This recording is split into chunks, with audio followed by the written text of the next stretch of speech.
지나가다가 어떤 행사하는 거를 봤을 때 거기서 재단을 떠올리기는 어렵거든요. 그, 이제 뭐 그런 면도 있는데요. 예, 이제 예술전당 관장을 제가 겸하기 때문에 사실은 저희들이 어르신 말씀이긴 하지만은 이제 제가 문화재단 대표라고 하면은 문화재단에 대한 속성에 대해서 잘 모르시니까 그러시는데 예, 경주 예술전당 관장입니다 하면 바로 다 이해를 하세요. 하고 저희들이 공연을 뭐 1년에 저희 기획 공연을 한 횟수로 따지면 한 25회 정도 합니다. 하고 되게 이제 25회 공연은 우리 천석, 만석이 되는 공연들입니다. 아, 예, 예, 예. 그러니까 그리고 이제 대관 공연을 1년에 한 90회 정도 합니다. 예, 그리고 야외 행사를 뭐 신라문화제나 벚꽃축제 같은 축제, 그리고 이제 봉황대 뮤직스퀘어나 또 국악여행 이런 그 야외 공연까지 하면은 야외에서도 한 6, 70회 이렇게 하거든요. 그러면 1년에 365일 가운데 한 200일 정도가 행사가 있습니다. 아, 예, 그래서 시민들이 저기 관련된 분 다 아시죠? 아시고 또 저희도 홈페이지가 있는데 평균 이제 방문객이 하루에 한 4,000명에서 4,500명. 그다음에 이제 그 주에 큰 공연이 있으면은 뭐 한 9,000명 이렇게 들어오세요. 공연이 있어서 더 들어오는 이유는 뭔가요? 이제 티켓을 구할 수 있을까 싶어서. 아, 그렇구나. 왜냐면 되게 티켓이 저희들이 하는 기획 공연은 5분 이내에 다 매진이 되거든요. 그렇게 어렵습니까? 예, 그래서 이제 핸드폰으로는 그러시더라고요. 핸드폰으로는 표 구하기 힘들고, PC방 가서 접속을 해야 된다. 두드려가지고. 예, 예, 그렇게 한답니다. 그러니까 지금 말씀을 들어보니까 1년 내내 해서 진짜 엄청난 양을, 그러니까 그 소화해내는 양을 예, 생각해 보니까 경주의 문화를 책임지고 있다 이런 느낌이 듭니다. 예, 뭐 저만 책임지는 건 아니죠. 뭐 여러 이제 예술 단체들도 있고 또 경주시 산하기관 저희들이 이제 출연기관이라 그러죠. 출연기관도 여러 개 있습니다. 있는데 예. 이제 역할 나눠서 사실 하고 있죠. 예. 예, 그래서 이 경주문화재단이 어딘가에서 바로 재단 홈페이지에 들어가서 좀 읽어봤습니다. 그리고 네. 이제 오늘 말씀을 들으면 좀 이해해야 되니까 예, 알아야 예. 이해할 수 있으니까. 예. 그래서 이 재단이 2008년에 생겼고 그래 목적이 뭔가 했더니 목적이 천년 역사 문화 도시 경주를 시민과 함께 문화와 예술의 미래를 열기 위하여 이렇게 돼 있었습니다. 예. 그래서 뭔가는 몰라도 참 그 높은 뜻이 있는 게 아닌가 이렇게 보면서 천년 역사 문화 도시 경주라고 하는 게 여기 어떤 자부심이라든지 혹은 문화의 색깔을 그렇게 입히는 게 아닌가 이렇게 짐작을 해봤거든요. 예. 그렇죠. 그리고 이제 지금 질문을 드리는 거는 문외한으로서 드리는 거기 때문에 아마 토막토막 끊겨 있을 겁니다. 예, 예. 그래서 여기를 이렇게 쭉 이야기를 하면서 문화재단이 이런 곳이구나 하고 한번 목차를 읽어보는 기분으로 이제 오늘은 이야기를 해보고 싶어서 예. 그렇습니다. 예. 조직도를 보니까 이사장님이 현재 시장님이신가요? 그 전국에 지금 지역 문화재단이 한 120개, 30개 정도 있거든요. 그러니까 많군요. 기초자치단체가 지금 226개 중에 한 절반 이상 과반수의 이제 문화재단이 있습니다. 예. 있는데 대부분의 재단의 이사장은 지방자치단체장으로 되어 있죠. 그렇죠. 예, 그래 준하경 시장님이 2018년에 이제 재임을 하기 시작하셨어요.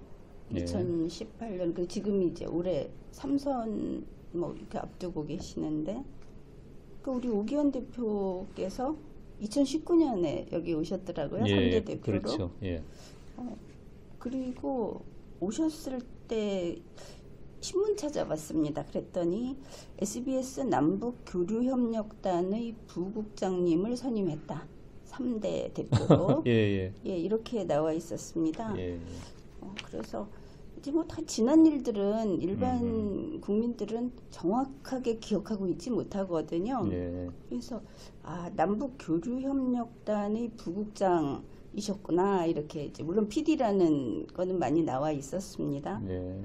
그리고 특히나 그 전공을 통일학 전공을 하신 것으로 되어 있고, 그 이제 석사 예. 과정. 예, 예. 그리고 이거는 경주신문인데 1998년부터 거의 30번 이상 그 평양, 신의주, 개성 이런 데를 이제 방문하셨고 그쪽 관련 프로그램도 작성하셨고, 이제 가장 많이 나와 있는 게 2005년에 뭐 조용필 평양 공연을 총괄 기획하셨다 이렇게 딱 나와 있더라고요. 예, 예. 그래서 이게 전체적으로 보니까 어떤 통일이라고 하는 거에 그 색채가 이게 맞춰져 있는 것인가, 혹은 그래서 그쪽으로 어떤 그 특별한 방향성을 갖고 계신 것인가 하고 이제 그런 생각도 해봤습니다. 자료만 예, 보면서. 예. 그랬고요. 이제 2025년에 네 번째 임기가 돼서 올해까지시죠. 그러니까 내년까지죠. 예, 네. 이렇게 보니까 임기가 여기 왜 이렇게 짧게 돼 있습니까?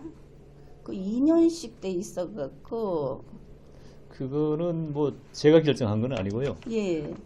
대개 이제 기관장들 임기가 한 2년, 3년 이렇게 돼 있어요. 예. 돼 있는데 아마 처음에 제정을 할 때, 그 조례를 제정을 할 때 뭐 그때 뭐 그런 사정이 있었겠죠. 제가 정확히 모르겠습니다. 예. 근데 여기를 보면 재단이 시하고 같이 협력 사업을 하는 게 굉장히 많은 것 같은데, 예. 시에서 기획을 한다든지 어떤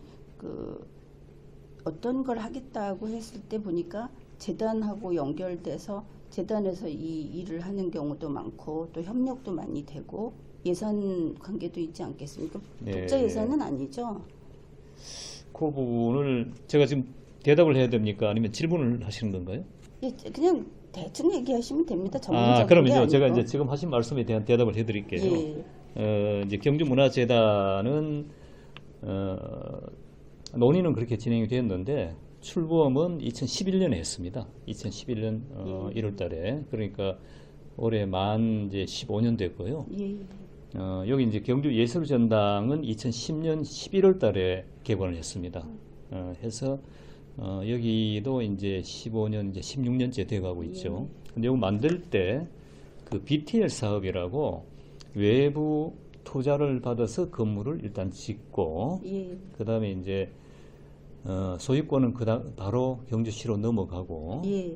그 운영권은 투자자들이 20년간 갖고 있어요. 예. 예, 수익을 가져가야 되니까. 그러니까 이제 지금 구조가 어떻게 되어 있냐면은 소유는 경주시, 경주예술전당은, 그 다음에 관장은 경주문화재단 대표가 예술전당 관장. 그 다음에 이제 시설 뭐 경비라든가 청소라든가 개보수, 이 시설에 관한 어떤 업무는 운영사가 있습니다. 그러니까 이제 어떻게 보면 한 지붕 세 가족 형태고요. 예. 이제 업무는 이제 저희는 이제 경주 예술전당을 이제 운영하는 부분이 하나 있고, 그 다음에 이제 거기엔 절반 정도고 나머지 절반은 야외 뭐 축제라든가 야외 행사들, 예, 이렇게 나눠져 있습니다. 그런데 그 두 가지를 다 같이 하고 있고, 지금은 이제 그 경주역 1918 문화관이라고 이름이 붙어져 있죠. 그 경주역을 저희가 지금 맡아서 관리를 하고 있고요. 그 외에도 이제 뭐 다른 몇 가지 시상 사업들을 하고 있습니다. 그리고 운영 어떻게 하냐면 저희는 이제 독립된 법인입니다. 예. 법인이니까 저희들이 살려면 따로 살고 있는데 일정 부분 지원금을 경주시로부터 받습니다. 예. 그걸 이제 출연금이라 그러거든요. 받고 있고. 그러면 이제 좀 방향이 다른 이야기지만 외부에서 비판을 할 수 있죠. 아니, 독립된 법인이 스스로 먹고 살아야지 왜 경주시의 지원을 받느냐 하는 건데, 저희들이 공연 같은 걸 하잖아요. 하면은 공연의 그 입장료, 저희가 수익을 올릴 수 있는 건데 입장료가 사실 유일합니다. 요즘은 이제 수수료를 사업을 맡으면 그 수수료를 이제 경주시로 받기는 하는데 주 수입원은 이제 입장료죠. 근데 이제 시민들한테 혜택을 드려야 되기 때문에 경주 시민들한테는 50% 할인을 다 해드립니다. 그러니까 이 공연장 공연을 해서 수익을 남길 수가 없죠. 절반으로 해드리니까. 그래서 이제 왜 이 말씀 드리냐면은 이제 저희 설립 목적이 첫째는 경주시의 지역사회 발전에 이바지한다. 두 번째는 경주 시민의 문화복지 증대를 구현한다. 이렇게 돼 있어요. 그러니까 문화적 혜택을 드리려고 만든 기관이지 우리가 돈을 벌려고 만든 기관은 아닙니다. 어떻게 이해하시면 되냐면은 박물관 경주 국립박물관이 입장료 받습니까? 여기는 무료죠. 무료죠. 예. 그렇지만 그 운영하는데 비용이 많이 들어가지 않습니까? 그렇죠. 그거는 국가에서 다 지원하는 겁니다. 저희들도 원래 성격은 그렇습니다. 예. 이 문화사업과 교육사업은 국가에서 부담을 하고 지원을 하는 사업이거든요. 근데 오해를 하시는 분들이 왜 돈을 안 버느냐, 부어서 이제 경영의 독립을 실현해야 되는 거 아니냐 이런 말씀하시는데 사실 그거는 맞지 않습니다. 뭐 제가 설명을 드려요. 예, 저희가 돈을 벌려면은 시민들한테 50% 할인하는 거 안 하고 돈을 다 받으면 됩니다. 근데 그 입장료 총 수입은 재단으로 들어오는 겁니까? 재단을 들어오죠. 그게 이제 흑자가 되지 않는다는 말씀이신 그렇죠. 건가요? 당연히 흑자가 안 되죠. 절반만 저희가 50% 할인을 시민들한테 받으니까. 근데 이 BTL 방식이라고 하는 게 안 그래도 궁금했는데 빌딩하고 마지막이 L이 리스 뭐 이렇게 돼 있죠. T는 잘 모르겠는데. 트랜스퍼 리스거든요. 빌딩 트랜스퍼 리스 뭐냐면 뭐 이제 건물이든 저 시설을 설립을 하고 그 다음에 소유권은 바로 C로 넘겨버립니다. 넘기고. 그 트랜스퍼 해버리고 예. 이제 그거를 임대를 주는 겁니다. 일종의. 그게 좀 궁금했던 게 조금 색달랐던 게 소유권을 일단 넘긴 다음에 이 시가 임대료를 지불을 하게 돼 있더라고요. 예. 시가 임대료를 지불하고 이 사람들은 임대료만으로 그 원가 회수를 해야 되니까. 근데 그게 이제 이름은 그런데요. 예. 정확히 어떠냐면은 소유권을 넘기지 않습니까? 예. 그러면 이제 20년간 이제 임대를 하는 겁니다. 예. 하는 건데 20년간 원금과 이자를 그냥 나눠서 갚는 겁니다. 그런 식이군요. 예. 나눠 갖고 20년 동안 대신 여기 이제 주요 사업들에 대한 그 운영 수익을 추가로 가져가거라. 그럼 뭐 식당도 있을 수 있고 커피숍도 있을 수 있고 지금 없어졌지만은 그 다음에 이제 몇몇 그 뭐 미술관이라든가 공간들을 이분들이 이제 임대 사업을 하는 겁니다. 그러면은 양쪽으로 다 이제 원금 회수하는데 좀 쓰는군요, 그분들이. 그렇죠. 근데 그게 물론 뭐 이렇게 제가 정확히 알 수는 없지만은 수익이 뭐 엄청 많은 건 아니고 예. 국가에서 한 사업이니까 적정 그렇겠죠. 수익이 나오도록 이렇게 서로 매년 이제 조절하면서 그게 한번 몇 년에 한 번씩 또 조정을 합니다. 하면서 그렇게 아마 진행을 하는 것 같아요. 어쨌든 2030년이면 이게 다 끝나가지고 완전히 넘어간다 하고. 예, 지금 이제 4년 6개월 정도 남았습니다. 예, 그렇게 되죠. 예. 그리고 처음에 경주시가 출연을 했다 그래서 출연금이라는 건 보통 재단 설립 시에 거기 목돈이 들어가는 거 아닙니까? 그래서 경주시가 일정액을 넣겠구나라고 생각을. 그거는 우리 재단에. 예, 재단에. 재단의 출연이라는 건 뭐 법인을 만들어야 되니까 당연히 출연금이 들어와야 되거든요. 예. 그거는 이제 법적인 절차를 밟기 위해서 출연금을 낸 거고. 그렇죠. 예. 그리고 이제 매년 이제 일정액을 저희가 출연금을 받습니다. 받는데 매년 또. 매년 받죠. 그러니까 이제 아까 말씀드렸듯이 저희가 장사를 하면은 그걸 받으면 안 되죠. 어떻게 보면은 안 되는데 지금은 시민들한테 문화복지 혜택을 돌려드린다는 취지로 하는 거기 때문에 가능한 한 돈을 안 받지는 않지만 저렴하게, 예. 형식적으로 사실 어떻게 보면 받는 겁니다. 그렇군요. 예. 그래서 이게 이렇게 엮여져 있다고 한다면, 그래서 처음부터 이제 시하고 밀접하거나 말씀을 드린 거고, 예. 이렇다면 이 재단의 운영이 시가 출연금을 냈다고 하는 데 대해서는 그 성과를 내야 되는데 굉장히 재단이 쫓기지 않겠는가라고 생각을 했었습니다. 그건 뭐 경주문화재단뿐만 아니고 전국에 있는 그 120여 개에 있는 재단들이 다 공통으로 이제 갖고 있는 뭐 고민이나 예, 그렇죠. 어떤 과업이죠. 예. 과업인데 사실은 문화기관을 운영하면서 수익을 너무 많이 남겨서도 안 되죠. 수익을 남기려고 만든 그 조직이 아니니까. 그 뭐 적정한 수익을 남기고 제일 중요한 것은 시민들한테 혜택이 얼마나 돌아가느냐. 문화적 혜택이. 예, 그게 중요하죠. 예. 예. 아주 그 공익 중심의 공익기관이죠. 예. 예, 예. 그러니까 이제 뉴스를 쭉 찾아보니까 우리 대표님 오시고 2025년 7월까지 보니까 이 경주시 출연 기관이 4개를 비교를 했을 때 경영 실적 평가가 1위 가장 높았다. 이게 6년 연속이다. 예. 이제 이런 기사를 봤습니다. 그래서 오 의원 대표님이 여기를 관리를 잘 하셔서 흑자를 내고 계신 건가 이런 생각을 했거든요. 경영평가 기준은 적자냐 흑자냐로 결정되는 건 아니고요. 예, 여기 기준은 두 가지가 또 다르더라고요. 예, 우리는 이제 수익을 얼마나 남기느냐가 크게 중요하지는 않습니다. 아까 말씀드렸듯이 그 원래 설립의 취지에 부합하느냐, 그러니까 지역사회 발전에 얼마나 기여를 하고 있느냐, 그 다음에 시민들한테 어느 정도의 문화복지를 증대시키느냐, 예. 그 설립 목적을 구현하느냐, 거기에 맞춰져 있습니다. 예, 그 평양에서 조용필 공연을 했을 때 궁금한 것은 거기 분들이 조용필 노래를 들었을 때 그게 무엇이었을까? 이게 상당히 궁금했습니다. 한번 그 무슨 뜻인지 아시겠죠? 여기 사람들은 조용필 노래를 들으면서 세대가 같든 안 같든 간에 공통의 어떤 우리 머릿속에 있는 그 동질감이 있지 않습니까? 그러니까 우리는 그 일본을 다니는 연락선을 타본 적도 없는 사람들이지만 조용필의 어떤 노래에서 그게 나왔을 때 그랬었대 하면서 겪지 못한 향수를 느낍니다. 그런데 굉장히 다른 문화 속에서 사는 평양에 있는 시민들은 이 노래를 들었을 때 이게 우리 쪽에서 아주 인기 있고 국민 가수다 하는 사람이 와서 노래를 불렀을 때 그 사람들은 그걸 어떻게 느끼는 것처럼 느끼셨는가? 예.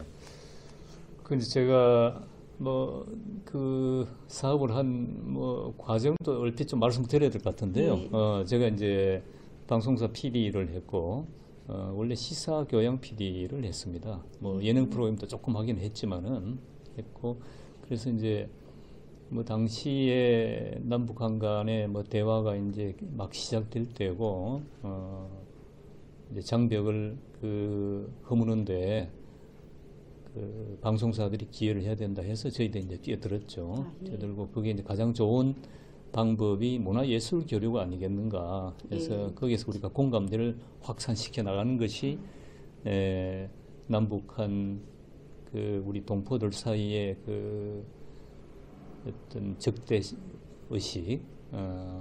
적대감, 이걸 좀 해소하는데 아주 효과적일 거다 이렇게 생각을 했습니다. 그래서 이제 시작을 했고 저는 이제 북한을 방문한 것은 98년도 처음 갔습니다. 그래서 아까 말씀하셨는데 뭐 정확하게 30분을 넘은지는 알 수 없는데 한 30회 가까이 간 것 같고요. 간 것 같고 사실 뭐 작은 사업부터 진행했죠. 접촉하면서 처음에 다큐멘터리도 찍고 하다가 이제 그 조용필 평양 공연은 제가 다른 매체에서도 여러 번 인터뷰를 했는데 북한 측에서 요청이 들어왔어요. 조용필 그렇죠. 선생을 불러달라.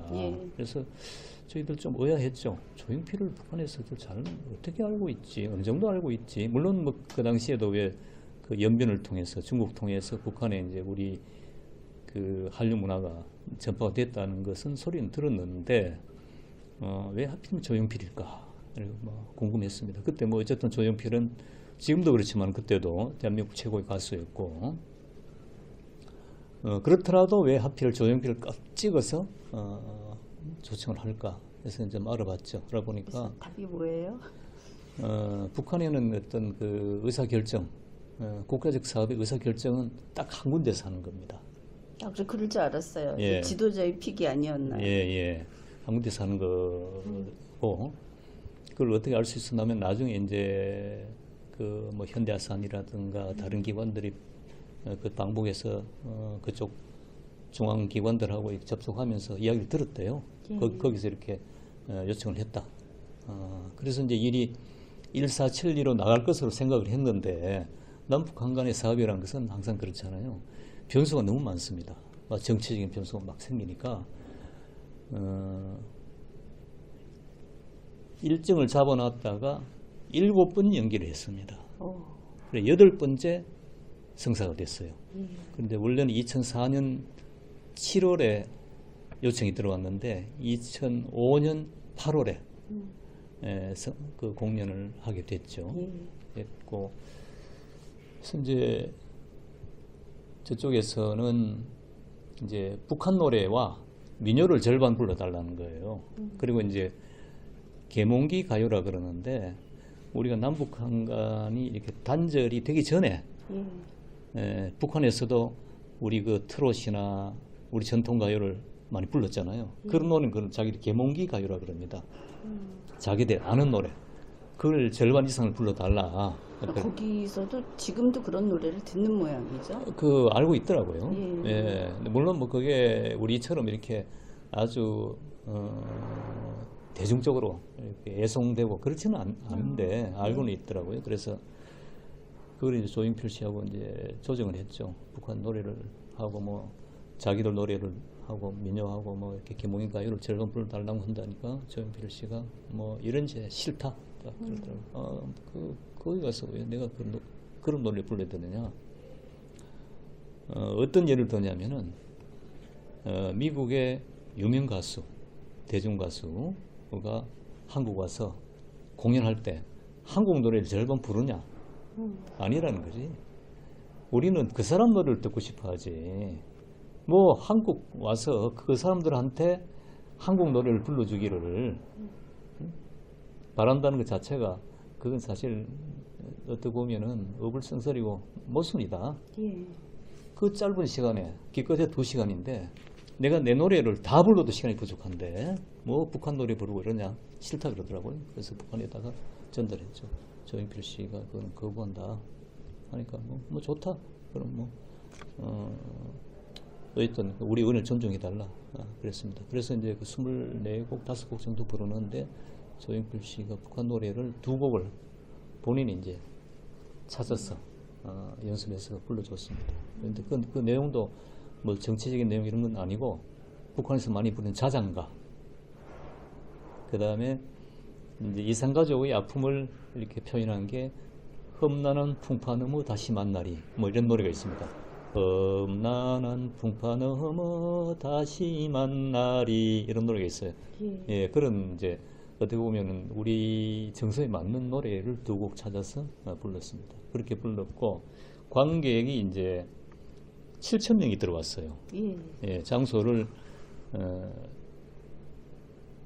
그때 정주영 유경체육관이라고 지어준 건가요? 이제 정주영 현대그룹 회장님이 거기다 지어줬어요. 예, 그게 이제 체육관입니다. 한 23,000명 들어가는 자리인데, 체육관을 이제 반을 쪼개가지고, 왜냐면 조용필 씨가 공연하는 걸 혹시 보셨는지 모르겠는데 무대가 굉장히 큽니다. 근데 그 무대를 설치할 수 있는 장소는 극장은 안 돼요. 왜냐면 그 월드컵 경기장 같은 데서 보통 공연을 하기 때문에 그걸 뜯어서 그대로 가면은 실내 체육관도 이렇게 실내 체육관 길쭉하게 돼 있지 않습니까? 그거를 짧은 공간을 이렇게 가로지르면 안 돼요. 길게 해서 절반 이렇게 해야 되는데, 원래 무대 길이가 165m인가 그랬어요. 무대 길이가. 그거를 55m로 잘랐습니다. 잘라서 이제 실내에 설치를 했죠. 해서 한쪽을 이렇게 했는데, 그러니까 한 7,000명이 들어갈 수 있더라고요. 그 7,000명을 이제 관객을 초대를 했습니다. 그런데 저희들도 똑같이 궁금했던 것이 반응이 도대체 어떨까? 예. 많이 기다렸습니다. 예. 근데 앞에 한 절반 정도 부를 때까지는 반응이 없어요. 왜 북한 사람들은 공연 예절이라는 게 있습니다. 자기들은 사회주의 공연 예절이다 하는데 중간에 막 환호하면 안 돼요. 노래 딱 끝나고 박수를 쳐야 되고, 그래요? 예, 노래 부를 때는 가만히 있어야 됩니다. 박수를 치라고 할 때 쳐야 되고, 뭐 이렇게 같이 박자를 맞춥시다 하고 요구할 때 해야지. 내가 알아서 이렇게 치면 안 됩니다. 안 된다 그러더라고요. 그러니까 조용필 씨가 신나는 노래 한때 다들 딱딱하게 이렇게 앉아서 쳐다만 보더라고요. 노래 끝나면 박수 뭐 같이 치고. 야, 그래서 이제 조용필 씨도 나중에 들은 이야기인데 자기가 이런 경우는 처음이었다는 거예요. 굉장히 당혹스럽더라는 겁니다. 그런데 이제 중간에 농담을 또 이렇게 좀 하고, 좀 자기들이 잘 아는 노래, 뭐, 봉선화 같은 노래, 우리 밑에서 봉선화야, 이런 노래. 그 다음에, 여행을 떠나요? 이 노래는 북한 사람들이 좀 알더라고요. 그래서 뭐 따라하는 사람도 살짝 보이고. 예. 그러다가 이제 후반부로 가니까 역시 이제 분위기를 이렇게 좀 띄우다 보니까 사람들이 확 풀리고 북한 노래를 그때 딱 불렀죠. 그러니까 막 관객 중에 막 눈물을 막 흘리고 막 그래요. 그리고 막 박수를 좀 갈채를 보내고 끝날 때쯤에 마지막 곡을 북한에서 뭘 요청했냐면은 앵콜송을 홀와리랑을 요청을 했어요.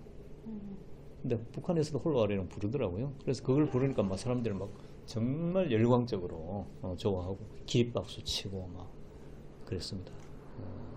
그래서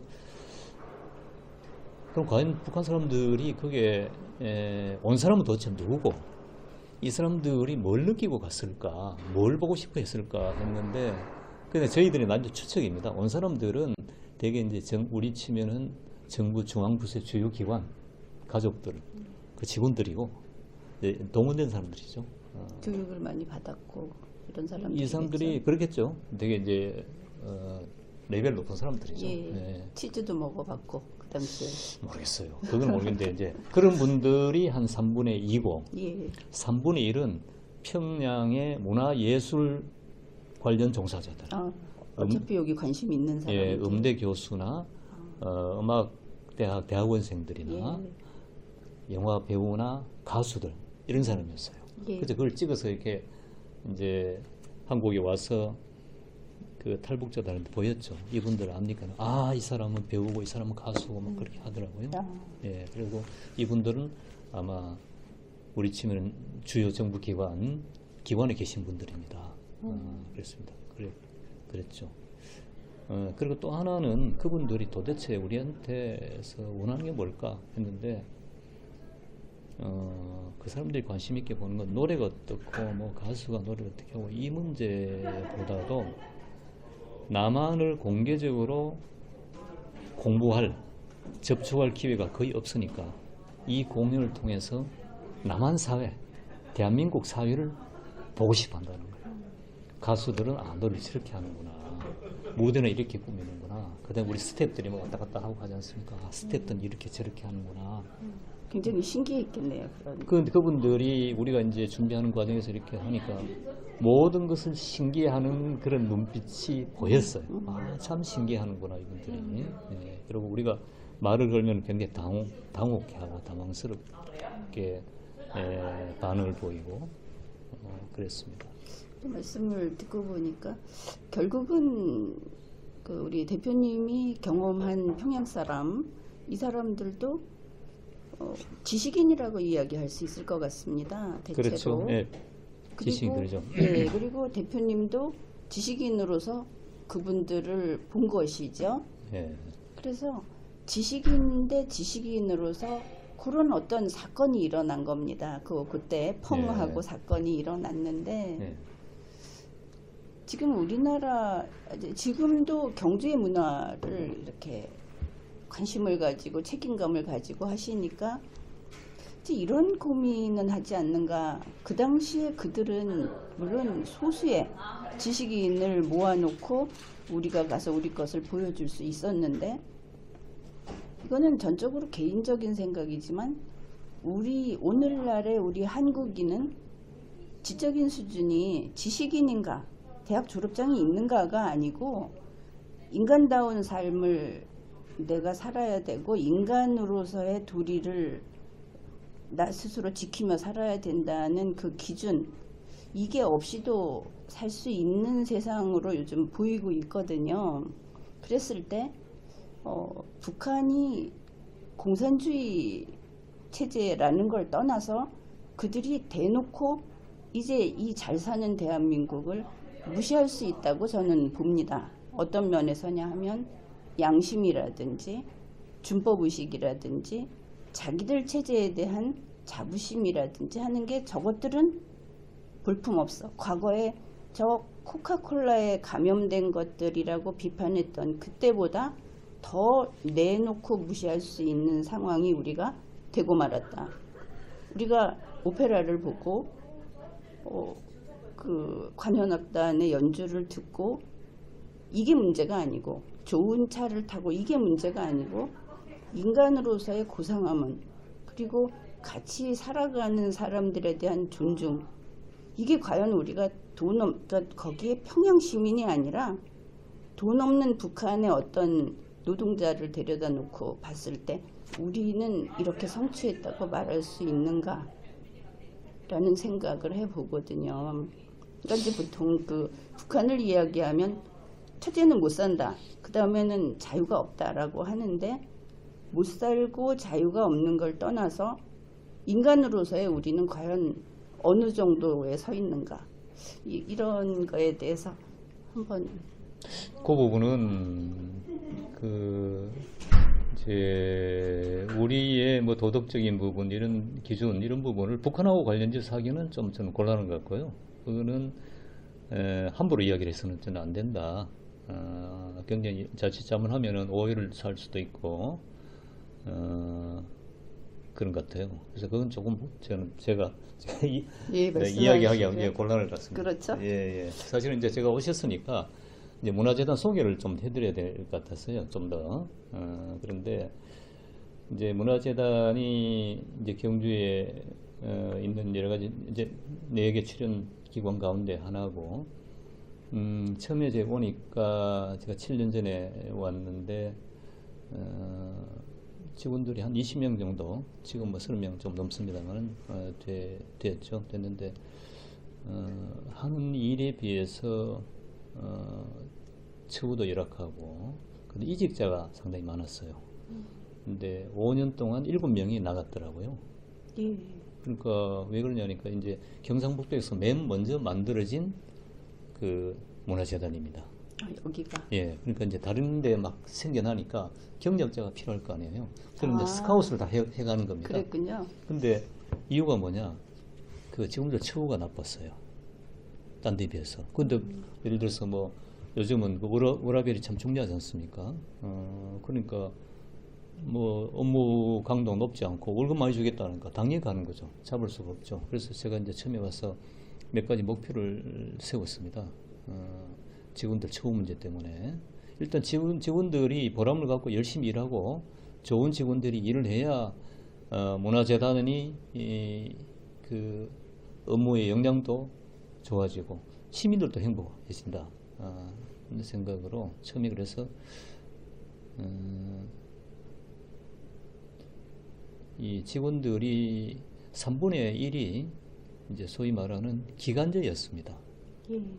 그래서 요즘에 기간제를 가능한 없애려고 하지 않습니까? 왜냐하면 기간제에서 일을 하면 아무래도 그 소속감도 떨어지고, 그렇죠. 예, 열의도 떨어지고 그럴 것 같아가지고 시하고 협의를 해서 기간제를 다 정규직으로 다 돌렸습니다.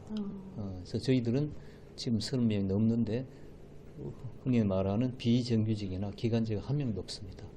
다 정규직입니다. 예. 네, 일단 그걸 바꿨고, 그 다음에 임금 수준도 좀 올려야 되겠다. 왜냐하면 다른 기관에 저 주변에 있는 도시에 비해서 신생 그 문화재단에 비해서 다 낮으니까 자꾸 나가려고 하고 해서 이제 기관이기 때문에 공공기관이기 때문에 너무 갑자기 올리게 되면은 여러 가지 지적도 받고 반발이 있으니까 직원들 처우에 관해서 불합리한 부분이 없는가를 찾았는데 몇 가지 이제 그런 부분이 있더라고요. 그걸 불합리한 부분을 고쳐 나갔습니다. 그러다 보니까 자연스럽게 임금이 올라갔어요. 그래서 처우가 좀 개선이 됐죠. 그러다 보니까 저희들 이직률은 거의 제로입니다. 거의 안 나갑니다. 그러면 다른 문화재단하고 보면은 이제 경쟁력이 있는 지금은 거죠? 이제 평균 수준에 맞춰져 있습니다. 그전에는 낮았군요. 낮았습니다. 일은 많은데 낮았습니다. 그래서 이제 그게 어느 정도 회복, 뭐 어떻게 보면 정상적으로 회복이 됐고요. 그 다음에 이제 저희가 아까 말씀드렸듯이 일이 많습니다. 딴 조직에 비해서. 제가 비교를 해보니까 저희 가동률이라 그러는데 몇 년 전에 가동률, 공연장 가동률 조사를 해보니까 경상북도에서 제가 월등히 높아요. 다른 지역이 한 50% 내외인데 저희가 90%가 넘었기 때문에 월등히 높습니다. 그리고 다른 도시 없는 축제, 봄에 이제 대농원 돌담길 축제, 가을에 신라문화제, 뭐 작년 같은 경우는 APEC 관련 축제, 그리고 봉황대의 뮤직스퀘어, 뭐 또 국악여행, 제야정, 타종식 등등 사업이 많습니다. 많아서 이거를 그렇다고 해서 직원을 갑자기 많이 뽑을 수도 없고 이걸 어떻게 해결할까 하다가 직원들한테 이제 제가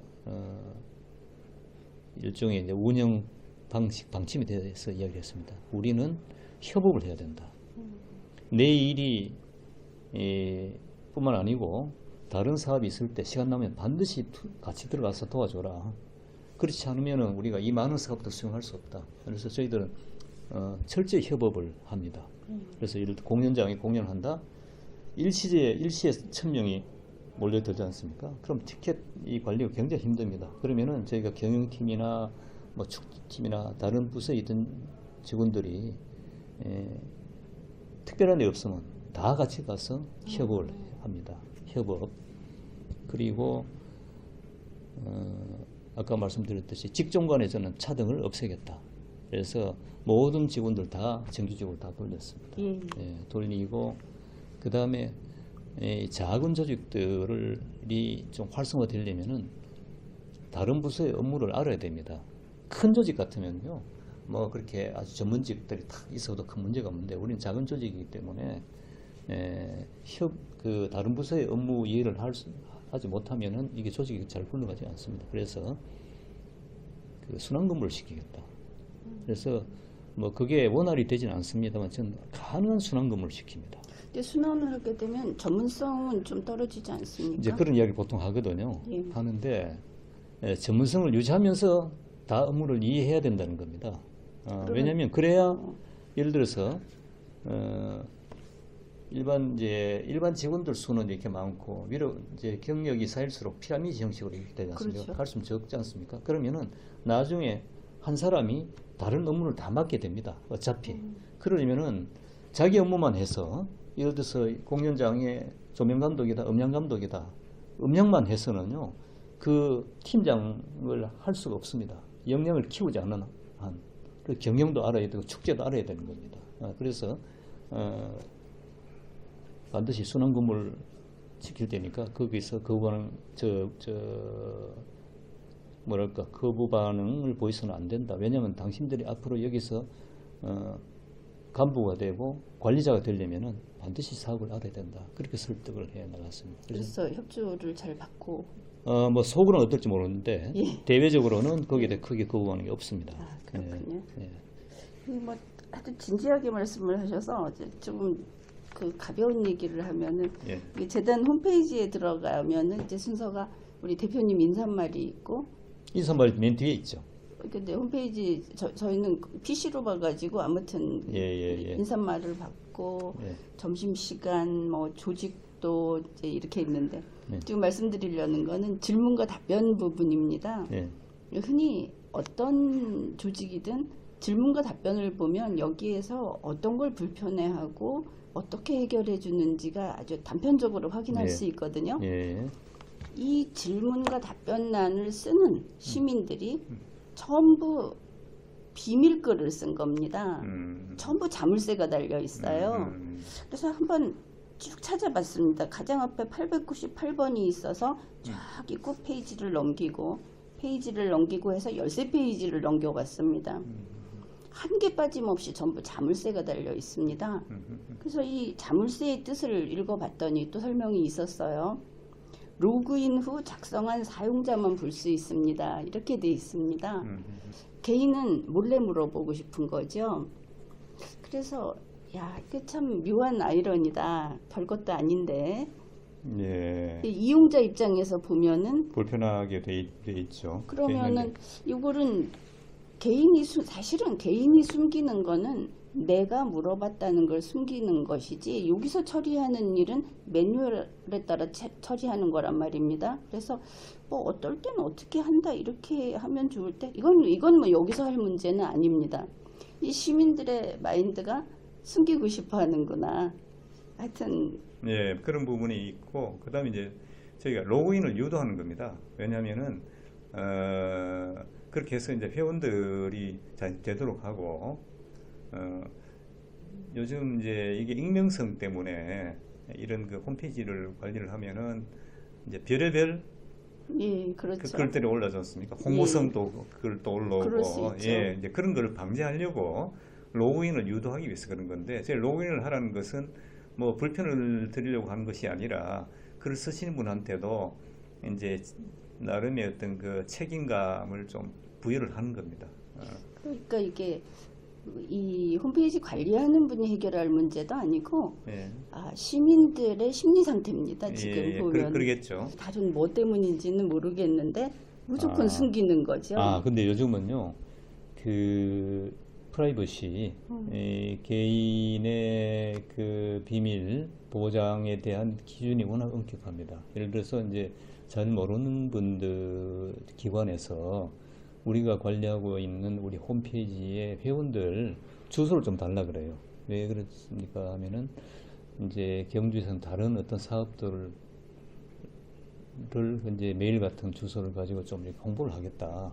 근데 그걸 사실은 지금 그거는 안 되죠. 절대로 안 되고 예. 전화번호도 안 되고. 예, 그렇죠. 예. 그래서 그건 아마 뭐 시민들 의식도 있지만은 지금 전반적인 사회 분위기하고도 관련이 아마 있지 않나 그렇죠. 싶어요. 그런 예. 것도 있어요. 저는 이제 호기심이 많아가지고 아까도 여기 위에 올라갔는데 신라금이라고 이렇게 해놨더라고요. 예. 그 전에 그 이 경주에 처음 오면서 모든 게 궁금했습니다. 그래서 일본 정창원에 있는 것들에 대해서 참 많이 안타까워하면서 그걸 자료라도 우리 쪽에서 편하게 막 보고 확인할 수 있으면 참 좋을 텐데 그쪽에 찾으려면 일련번호를 하나씩 찾아서 들어가 봤거든요. 예.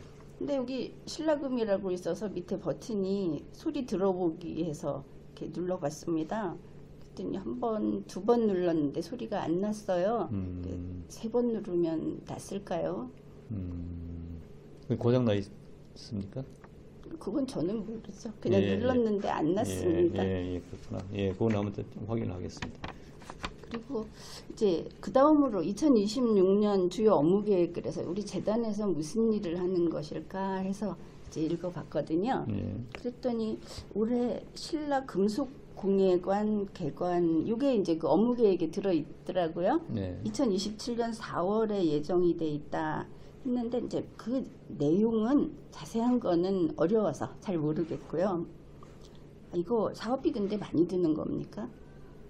신라금속 공예관요? 예.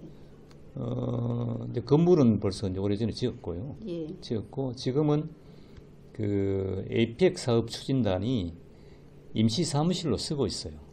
APEC 사업이 이제 경주뿐만 아니라 대한민국의 중요한 국가적 사업이었지 않습니까? 예, 그래서 그렇죠. 그 APEC 추진 사업 추진단이 들어가서 독립적으로 일할 수 있는 공간이 찾다가 거기 아직 이제 우리가 신라금속 공예관을 오픈을 안 했으니까 그럼 우리 임시로 쓰자 해서 이제 올 상반기까지 아마 사용을 할 겁니다. 그러면은 뭐 뒤처리할 일들이 있어서 아직 해체를 그러겠죠. 안 한 상태군요. 예. 근데 이제 그러면은 신라금속공예관 보니까 가족 단위 체험이라든지 이런 것들이 있다 이렇게 써놓으셔서 지금 계획은 그렇게 하고 있어요. 근데 예. 전혀 지금 아직까지 시설이 안 들어가 있죠. 그리고 이게 경상북도 3대 문화권 사업의 일환으로 이걸 한다 이렇게 돼 있습니다. 홈페이지에는. 그리고 그 두 번째가 이제 e스포츠 대회입니다. 우리 재단에서 e스포츠 대회도 하는구나. 원래 우리 고유 사업은 아니고요. 예. 이제 올해 이제 e스포츠 대회가 열린다고 하니까 장소를 어디서 할까? 그리고 이제 그런 큰 행사를 맡을 만한 조직이 어딘가 하다가 이제 저희 문화재단에 아마 이렇게 의뢰가 들었는데 아까 의원님하고도 말씀 나눴지만은 이제 출연기관이 여러 군데 있는데 신규 사업을 시작을 하려고 하다 보니까 사람 새로 뽑아야 되고 막 예. 조직해야 되잖아요. 예. 근데 기존에 있는 조직에다가 이제 사업을 이제 맡기는 거죠. 그러다 보니까 문화재단이 좀 크고 이러다 보니까 저희들한테 이제 이런 의뢰가 들어온 겁니다. 예, 문화재단에서는 이제 이거를 여기서 요번에 맡아서 하시라고 하면은 받는 입장인데 예. 이제 시민들이 볼 때는 문화재단이 이걸 하는구나 이렇게 생각을 하거든요. 예. 그랬을 때 이제 가장 공통점이 쫙 보이는 겁니다. 이런 걸 봤을 때 신라금속공예관은 경상북도 사업인데 여기서 하는구나. 그다음에 이 e스포츠 대회가 8월에 몰려 있더군요. 8월 초중순 예. 그 말 해가지고 이걸 보니까 다 경상북도와 경주시가 같이 하는 걸로 이렇게 돼 있는데 경주시가 부담하는 돈이 많아요. 이건 재단하고는 관계가 없을 수도 있습니다. 나와 있는 걸 보면 그래서 이게 그 아마추어 스포츠 대회는 경주시가 6,300 그러면 돈은 2,700. 근데 경상북도와 경주시 이렇게 돼 있습니다. 여기에 좀 관심이 있었어요. 그리고 또 8월 중순에 대통령배 이 대회가 있는데 경주시가 2억 4,500이나 들어가거든요. 그런데 돈은 1억 5천밖에 안 해요. 근데 무슨 대회죠? 이게 대통령배 아마추어 e스포츠 대회. 하는데. 그리고 이제 8월 말에 전국 장애인 e스포츠 대회가 있는데 경주시가 2억 1천만 원인데 경북도는 9천만 원을 부담하고 있어요. 근데 경북도가 경주시보다 예산이 더 큰 곳이죠. 아무리 봐도. 그래서 이제 이런 것들이 있어서 이 재단이 경북도의 지분가라는 느낌이 들었습니다. 이거 하나만 보고 이야기하기는 좀 가볍지만. 그건 이제 국책 사업도 국가에서 하는 사업들이 뭐 중앙정부에서 하는 사업이 있고 도에서 하는 사업이 있고 그다음에 지방자치단체 시에서 하는 사업이 있고요. 예. 근데 요즘 사업들은 보면은 그 사업의 예산을 한 곳에서 부담을 제출하지 않고 그런 그 단계별로 일정한 비율로 예산을 부담하게 합니다. 뭐 그런 차원에서 하는 거고 그건 아마 그 회계 원칙에 입각해서 하는 거지.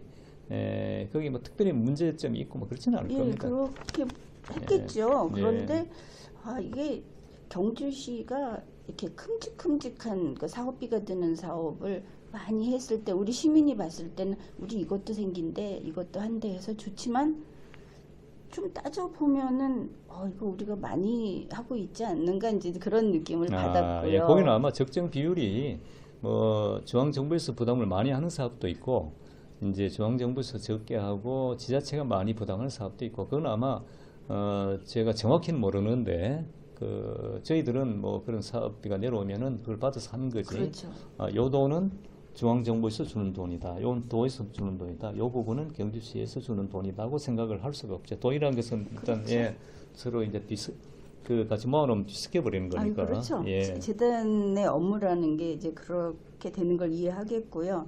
이제 하나 더 올해 그 주요 업무 계획에 올라 있는 것 중에 에이펙 CEO 서밋 상설 아카이브를 만든다 한 부분이 있었습니다. 예. 그런데 이게 뭐 사업비는 3억 7천 그래서 그렇게 크다고는 보지 않았는데 이게 일상형 메모리얼 공간을 조성한다. 그래서 이걸 보면서 문득 든 게 에이펙이라고 하는 것은 경주시가 주최한 것이긴 하지만 이거는 대통령이 거기 중심이 돼갖고 하는 국가적인 행사인데 이 정도 되면 국비를 받아서 그야말로 거국적으로 해야 되지 않을까 하는 생각을 해봤거든요. 아, 예. 그 부분은 제가 사실 잘 모릅니다. 그 예산을 예, 이제 부담을 어디서 하는 건지, 전적으로 경주시에서 다 부담을 하는 건지, 아니면 그 돈 자체가 원래 이제 국비가 내려와서 경주시에서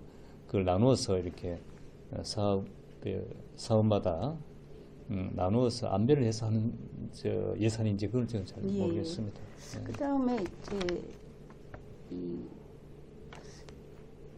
이것도 이제 홈페이지에 있는 것만 봤습니다. 뭐 노트르담 드바히 이거 하고 맘마미아 뭐 이런 인기 있는 공연들을 해서 이걸 좋아하는 시민들이 많더라고요. 주변에서 들어보면. 그런데 화랑홀이 지금 1050석이라고 하면서 이걸 한 200석 정도 늘려서 더 많이 볼 수 있게 하겠다는 뉴스를 봤습니다. 예. 홈페이지에 있는 내용과 예. 뉴스를 예. 봤는데 예. 여기에 보니까 예산이 많이 드는 거는 당장 하기가 어려워서 2, 3층 난간 높이를 조정하고 그래서 가변형 난간을 도입해서 그리고 두꺼운 흡음 벽체를 어떻게 활용한다고 뉴스에 나왔는데 잘 모르겠어서요. 그 부분은요. 예. 지금 이제 아까 말씀드렸듯이 저희가 1년에 한 25회 정도 그런 저희 기획 공연을 하는데 늘 표를 구하기 힘들고 예. 그리고 뭐 이게 이제 15년 전에 완공이 됐으니까 그 당시에는 작은 이제 공연장이라고 생각을 못했대요. 뭐 한 1000명까지 차겠냐?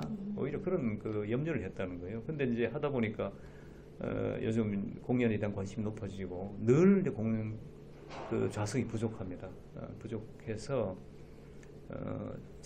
재작년에 저희가 용역을 한번 받아봤습니다. 이걸 확장할 수 있는가 해보니까 지금 말씀대로 그 벽체가 공연장은 이제 구조가요. 그 소리가 잘 들리게 하는 것도 중요하지만은 그 소리가 막 울려가지고 실내 울려가지고 막 뒤섞이는 것도 막아야 할 그런 장치들이 있습니다. 그걸 이제 여러 가지 요즘 장치를 두는데 그 중에 하나가 벽이 있지 않습니까? 벽에 그 소리가 닿으면 벽 속으로 흡수하도록 해버립니다. 아, 예. 예, 그럼 벽에다가 특수한 어떤 그 벽지를 붙인다든지 가장 흔한 거 얘기하면 계란판 붙이는 예, 거. 그런 식으로. 근데 이제 좀 더 고급스럽게 하면 그 안에다가 이제 공간을 두 가지고 소리가 안으로 들어가 버리게. 지금 이제 그런 시설이 돼 있습니다. 돼 있는데 그 시설을 지금 최근에 한번 체크를 해보니까 크게 효용 가치가 없대요. 예. 없어서 이제 그 두꺼운 벽을 좀 얇게 만들면서 그 공간에다가 좌석을 설치를 하고 그 다음에 이제 2층, 3층으로 되어 있는데 2층, 3층 앞에 난간이 또 이게 시야를 좀 제한합니다. 예. 그래서 그거를 이렇게 딱 서 있는 것보다도 공연 시작되면 이렇게 내려온다든지 뭐 그렇게 그렇게 어려운 장치는 아닙니다. 그런 식으로 해서 하면은 전문가 이야기로 한 200석 정도는 늘 수 있겠다.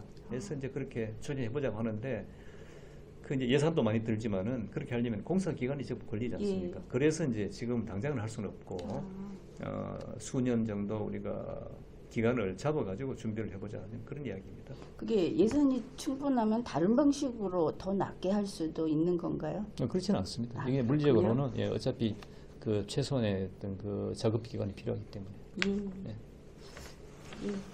감사합니다.